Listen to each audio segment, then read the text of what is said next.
Hello everyone! In order to address discrimination issues in Ostrobothnia region in Finland, Center for PINS has elaborated a handbook titled Building a Capacity to Deal with Discrimination, to draw background information on the topic, present the aspects of discrimination in our society, and the suggested solutions to tackle it. The present video is a summary of the handbook which can be freely downloaded on our website centerforpins.org. The content of the handbook is as follows. In the introduction, we started to define the key concept of social integration.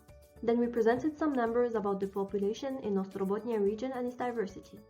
We then presented the project Embracing Otherness to Stop Discrimination, in which the present handbook is part of. Second, we defined the concept of discrimination and what do we mean exactly by it. Third, we explored the societal aspects of discrimination, the problems that have been identified by participants in our previous workshops, and the suggested solutions to tackle them. Fourth, we also explored the institutional aspects of discrimination, the problems that have been identified and possible solutions to address them. Our handbook finishes by a summary to all the points previously discussed and acknowledgements to our partners and sponsors. Social integration is an important goal for communities that welcome individuals from multicultural backgrounds. It aims to encourage the acceptance of cultural diversity, provide equal opportunities and tolerance in society. Social integration also aims to foster dialogue between different individuals in order to preserve positive relationships. In this context, groups from different backgrounds coexist together while preserving their identity and having access to all areas of life, just like anybody else. To give you some numbers about the population in Ostrobothnia region, it is estimated that around 180,794 inhabitants live in the region. Swedish is the most spoken language in Ostrobothnia, by around 50%. Comes next Finnish, with around 43%. It is also estimated that around 7% of individuals speak other languages such as Arabic, Vietnamese, Russian, Bosnian, Estonian, English, Somalian, Farsi, and Albanian, among others. In order to facilitate social integration and discuss discrimination aspects, Center for PINS has organized a forum named Embracing Otherness to Stop Discrimination, which lasted a year. The project started with 3 workshops, inviting PINS and individuals from multicultural backgrounds to discuss the general aspects of discrimination in Ostrobothnia region, the societal aspects as well as the institutional ones. A final seminar was organized at Akademi University in Vasa to share the outcomes of the workshops and create space for discussion. Lastly, a handbook titled Building a Capacity to Deal with Discrimination was elaborated, which gathers all identified issues and suggested solutions to tackle discrimination in the region. So, what did we gain from the workshops? First, we learned about discrimination aspects in Ostrobothnia region. Minorities living in the region have learned about each other's struggles, which motivated them to support each other and unify against discrimination. Through discussions with participants, potential solutions were suggested in different contexts, including the role of individuals, institutions, and governmental bodies. Center for PINS members have also shared their academic knowledge on the topic with the participants. And finally, we understood what multiculturalism can bring to our societies. But before we explore the aspects of discrimination, it is important to first clarify what do we mean exactly by the word discrimination. Discrimination is defined as an intolerant behavior towards individuals from different cultural backgrounds based on ethnicity, skin color, religion, language, sexual orientation, disability, or other reasons. According to research, it is considered as the strongest psychological factor affecting the well-being of immigrants. Now we will explore the aspects of societal discrimination. We have identified 9 issues and 7 potential solutions to societal discrimination in Ostrobothnia region. It is good to know that most of the solutions suggested are versatile and can help solve many issues at once.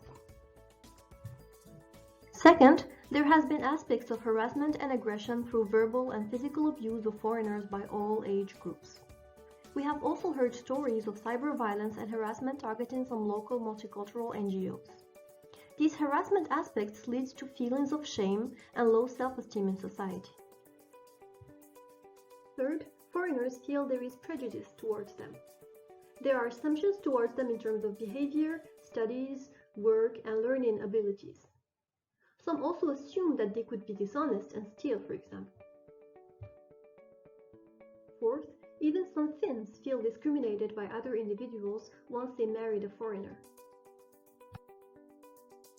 Fifth, many foreigners have language issues which can create misunderstandings in their work tasks or social situations.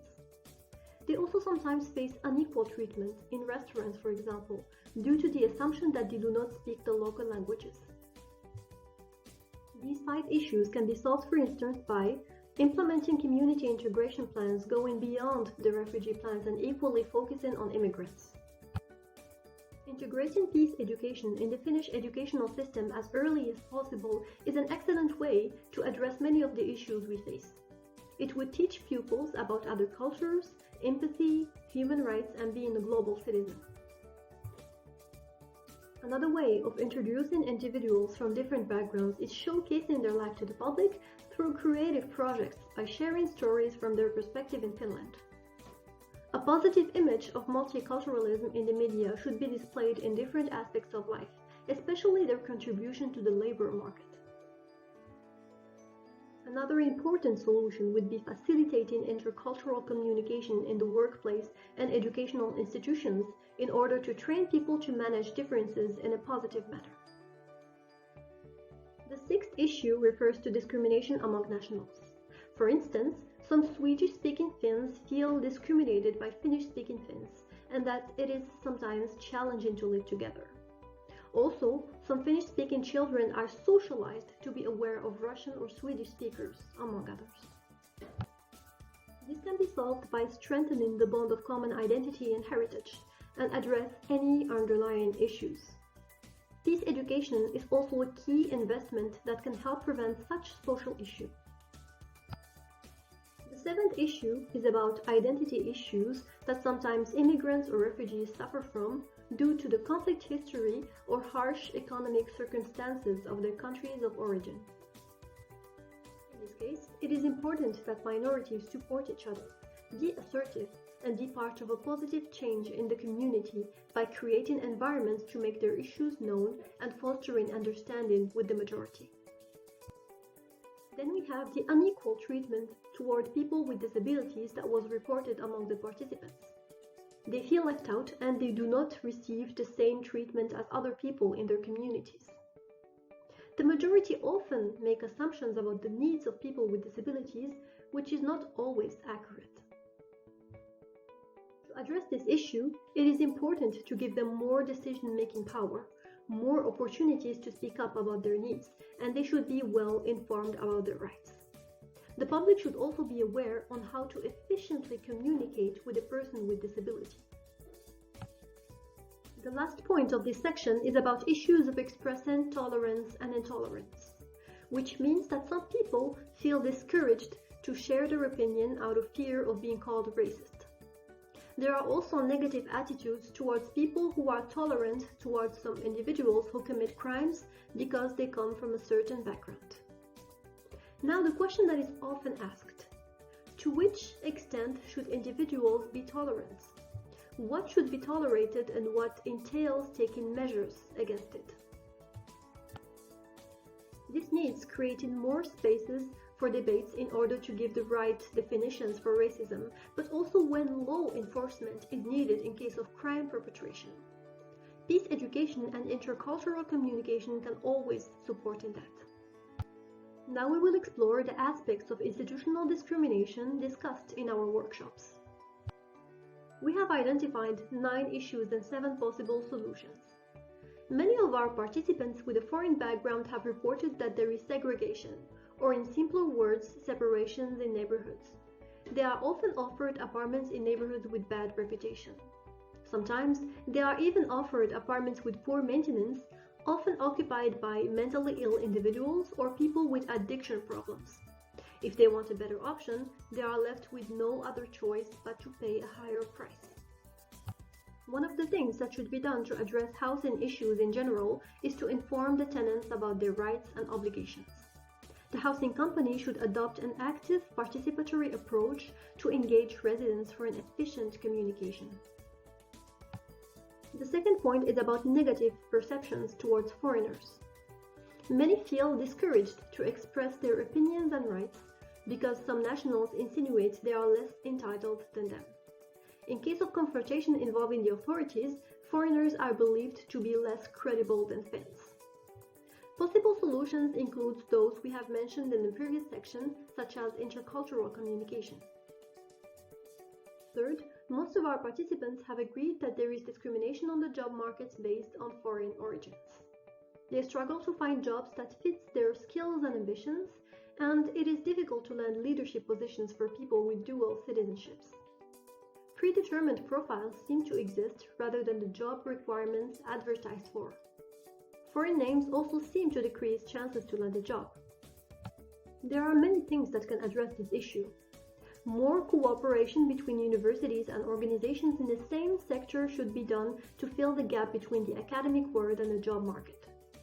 The Employment Office needs to recommend job opportunities that suit the profile of the job seekers, and the legislation is needed to clarify the rights and responsibilities of foreigners in terms of job seeking. Another important thing is that foreigners should be encouraged to consider starting a business as an alternative to unemployment, which would help them to grow in their field of expertise as part of the Finnish society. Some foreigners don't feel protected enough by the police. They notice that they are more reactive and helpful towards Finns than them. In cases of crime perpetration, foreigners are judged more severely than Finns for the same misdemeanors. In that sense, there is a need for a code of conduct for the police staff on how to support people from various multicultural backgrounds in order to efficiently deliver a fair treatment for all.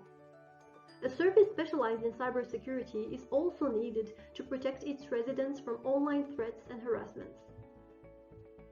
Some people also feel discriminated in the health sector. For instance, due to a lack of a social security number, refugees could wait many years before they get treated. If them or other people want to speed up their treatment process, they can only be offered private health care, which is too pricey for them. Moreover, there is no payment facilitation. In order to address this point, a temporary registration in Social Security for refugees is needed for them to access medical services. Facilitation of payment methods should be implemented.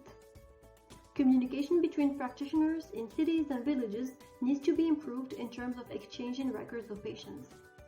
And it is always good to investigate positive practices in other countries, such as the United Kingdom. In this sixth point, foreigners from both EU and non-EU origins have expressed the difficulty of opening a bank account for the first time and benefiting from basic financial services. In that sense, bank institutions should facilitate the process for all foreigners, regardless of their country of origin. The seventh point is about discrimination against people with disabilities. They feel left out of the job market and decision-making and are unable to land jobs with a decent wage and suiting their abilities. In this regard, more work opportunities should be made available for them with a decent human wage, and more task delegation should be given to them in order for them to feel more included. The eighth issue is about the unequal treatment of foreigners in transportation services, when sometimes taxi drivers would refuse to drive foreigners if the call is not made in Finnish or Swedish. Intercultural communication mentioned earlier is needed in such work environments. The ninth and last point is the unequal treatment of pupils of foreign origins in schools in comparison with their Finnish peers. To address this issue, anonymous complaints should be made possible in schools. Teachers and administrative staff need to be educated on the fair treatment of pupils regardless of their origins. A more transparent communication and thorough explanations of the educational system needs to be given to families with a foreign background to avoid any misunderstandings. We hope that you found our video useful. Please download our handbook for free at centerforpeace.org and follow us on social media. Thanks for watching!